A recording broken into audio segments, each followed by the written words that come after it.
Real Madrid contre Manchester City. On dirait toi qui recroises ton ex toxique tous les 6 mois. Impossible de couper les ponts. Ils tombent encore l'un sur l'autre en 8e de finale de la Ligue des Champions pour la 5e fois consécutive. Une série de rivalités uniques dans l'histoire de la compétition. Sur le plan des confrontations, c'est totalement équilibré. Sur les 15 derniers duels en Champions League, Real et City ont chacun 5 victoires avec 5 matchs nuls et des buts spectaculaires des deux côtés.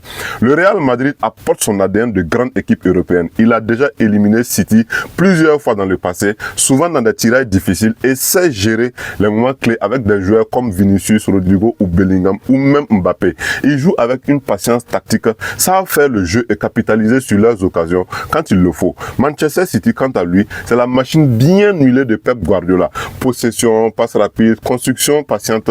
City n'est pas une équipe qui panique. Ils ont aussi des statistiques européennes impressionnantes, notamment une série de bons résultats contre les clubs espagnols ces dernières années et une capacité à punir défensivement quand tu baisses trop la garde. On ne peut pas nier que City a une petite longueur d'avance tactiquement en ce moment. Guardiola a conçu une équipe capable de prendre la mesure des grands rendez-vous européens et de briser des plans adverses.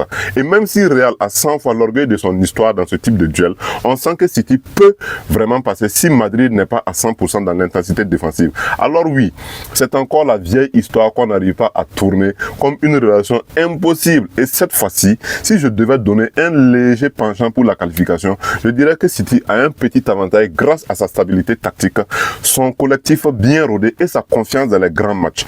Mais comme toujours, entre ces deux-là, on s'attend à un duel spectaculaire, de la nervosité et une histoire à écrire encore une fois dans la Champions League.